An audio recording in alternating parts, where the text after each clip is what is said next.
Wait, she was sitting in your chair? with my folder open. In your meeting? In my meeting. And nobody reacted? That was the part. What do you mean, that was the part? The chair wasn't loud. It didn't need to be? No, the room was already comfortable. With her sitting there? With me standing there. Oh, Exactly. so it wasn't just a chair. It became just a chair after I noticed. That is evil in business casual. That is why I didn't say anything.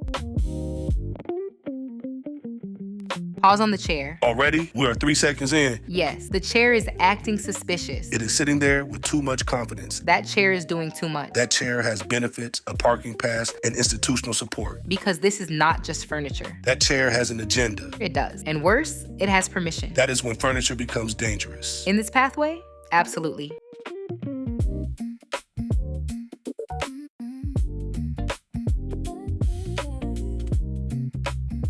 By the time she walks into this room and sees someone else sitting there, the replacement has already happened socially. That is why nobody looks shocked. Nobody jumped. Nobody scrambles. Nobody says, oh, sorry, wrong seat. Nobody even does the fake office panic. The what? You know, the little corporate shuffle, the laptop grab, the oh my gosh, I didn't realize this was yours performance. None of that happens. Because the room already accepted it. Yes, this is not someone accidentally sitting in the wrong place. This is someone sitting in your role before anyone admits your role was taken. So the chair is not the betrayal. The chair is the receipt.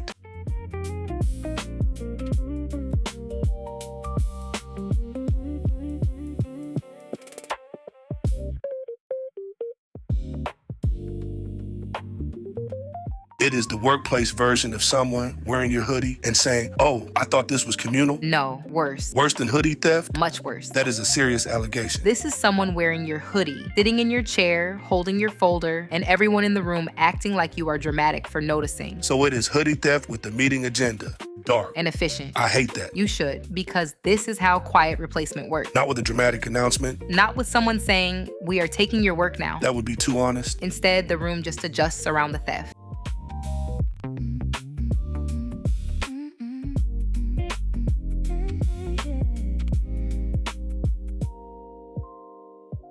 Now, if you are new here, you do not need to have watched the full pathway to understand this debrief. No homework packet required. We are not giving you a 48-page prerequisite document. We are kind, unlike certain fictional workplaces. Barely. But technically, Here's the setup. The narrator works under a boss who keeps crossing subtle professional boundaries. not cartoon villain behavior, No cape, no thunderstorm. no evil swivel chair monologue. Although this chair is auditioning, It really is. but the boss is not obvious in a way that makes the room uncomfortable. His behavior is slippery, Publicly warm, privately invasive. socially deniable, Just enough charm to make people hesitate. the kind of behavior where, if you describe it too plainly, someone says, are you sure that's what he meant? And that sentence is where the trouble starts. Because the pattern depends on uncertainty.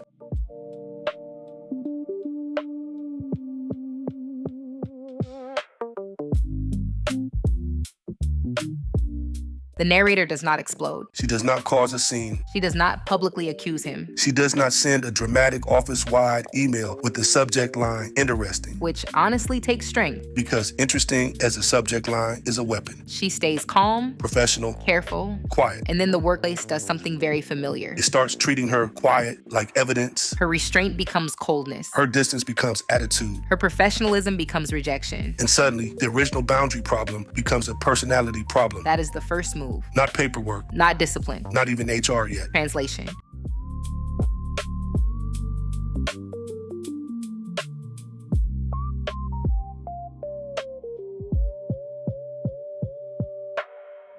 That is what part one is about, Not just who sat in the chair. but how the room made the chair available. Because replacement does not start when someone takes your seat. It starts when people stop protecting your place in the story. And in this pathway, the first weapon is not the folder. It is not the meeting invite. It is not the chair. It is translation. Silence becomes atmosphere. Professionalism becomes coldness. A boundary becomes a vibe. And once the room accepts the vibe, The chair is already halfway gone. before the coworker collects information, Before HR names the problem without naming the facts. before the chair becomes the receipt, The room learns how to misread her. welcome to the empty chair debrief. Part 1, she stayed professional. They called it cold. The pathway is complete. The pattern is not.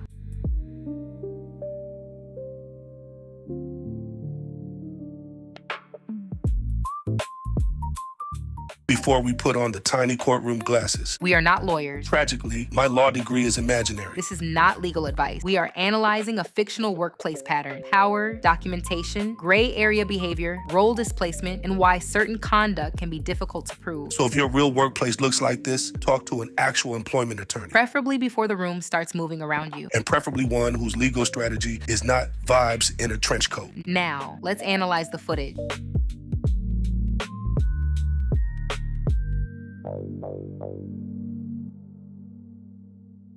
I gave her nothing. No breakdown, no hallway confession, no shaky sentence she could carry back and decorate. I just got quiet. And she reported that? No, she translated it. Pause there. That line is the engine of the entire pathway. She translated it. Because the narrator thinks she gave the coworker nothing. And emotionally, she did. No breakdown, no confession, no accusation, no dramatic scene. But in this ecosystem, silence is not treated as restraint. It becomes available material. She's been hard to approach lately. Hard to approach how? Like, people don't know how to talk to her anymore. People? I mean, I've noticed it, and I don't think I'm the only one. Pause on, I don't think I'm the only one. That is the first expansion. She starts with herself, then borrows an invisible crowd. She does not say, I personally feel uncomfortable, and here's a specific example. Too accountable. Instead, she says, people don't know how to talk to her anymore. People, the mysterious village with no tax records. And no names. My opinion, this is where the coworker becomes useful to the boss. Yes, because she gives him something he needs, a way to relocate the issue. Away from his behavior. Onto the narrator's demeanor. That was the first trick.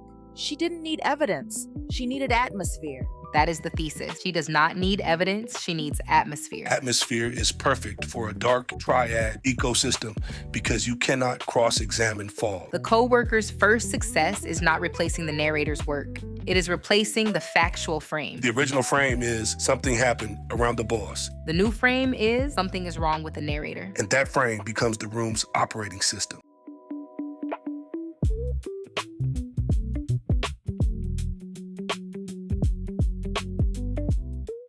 There she is. I'm heading to the meeting. You always walk that fast? When I have somewhere to be. Come on, don't do that. Do what? Act like I'm some stranger in the hallway. You're my boss. Exactly. I thought we were good. We are professional. Professional? Yes. That sounds cold. It's accurate. Pause right on. That sounds cold. That line is important. Because professional should be normal at work. But he does not receive professionalism as a boundary. He receives it as rejection. Which tells us the problem was never her tone. It was her access control. Oh, that's good. The boss is not asking for better communication. He is asking her to soften the boundary between professional and personal. He smiled like the word professional offended him. Like distance was disrespect. Like access was something I had already agreed to. My opinion, this is the first visible draft of the smear. Yes. Because if professionalism becomes coldness, then any boundary she sets later can be framed as personality. This is how the system prepares the audience. Audience meaning coworkers. And eventually, HR. So before anything is formal, the boss has already seeded the interpretation. And the coworker will later carry that interpretation forward. She is cold. Look at the coworker in the background. That is not background behavior. No, she is observing the power exchange. And learning who needs protecting. That is the dangerous part.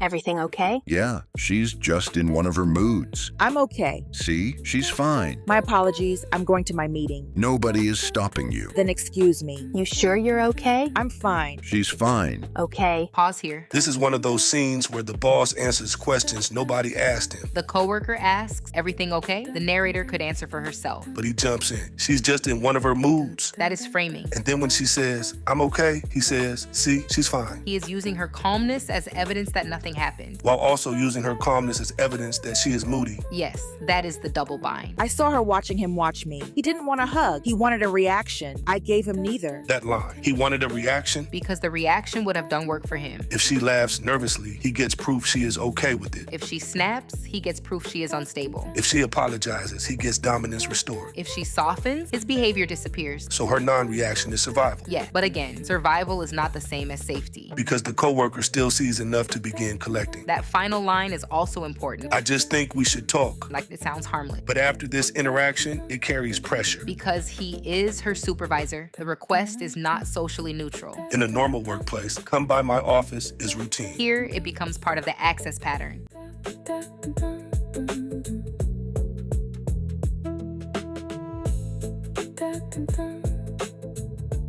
wait. Don't mind me. It can wait. Mine can too. You don't have to run away. I'm walking. You always do that. Do what? Make me chase you. I'm not making you do anything. Hold on. No. Careful. What are you? Whoa. Let go. I've got you. Let go. Relax. You almost fell. Because you came up behind me. I saved you. Pause. Tiny courtroom glasses on? Tiny courtroom glasses on, but carefully. Again, not legal advice. Not legal advice, but this is the most legally dangerous footage in the pathway. Because she says, let go. Twice. And he keeps narrating himself as the helper. He does not say, I touched you. He says, I saved you. That is narrative laundering. Yes, he turns unwanted contact into assistance. He didn't trip into me. He built a reason to touch me. And the worst part? He made it look like help. My opinion, this is not just clumsy friendliness. No. This is a power move wrapped in plausible deniability. And this is why the legal case can still be difficult. Because he can say, she almost fell. He can say, I was helping. He can say, I didn't mean anything by it. But the footage, if it existed in this fictional world, would matter because it shows sequence. He approaches. She resists. Physical contact occurs. She says, let go. He reframes. So even if the case is weak, the pattern is not. Correct.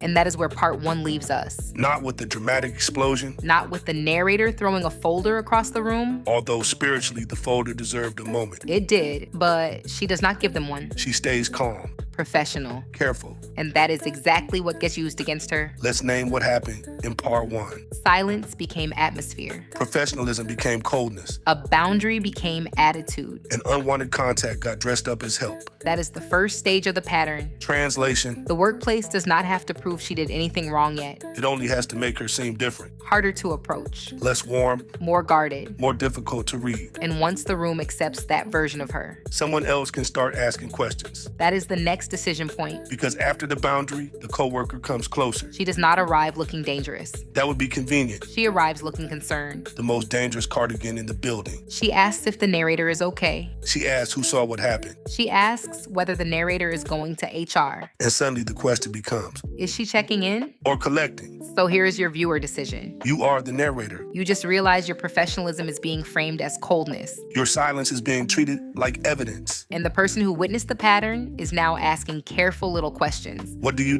Do you trust the coworker and explain what happened? Do you confront the boss directly? Do you stay quiet and hope the room corrects itself? Or do you stop feeding the room and start documenting the pattern? Because part 1 taught us the first rule. Your reaction can become the story. But part 2 is where it gets sharper Because the coworker stops being background. and concern starts looking a lot like surveillance.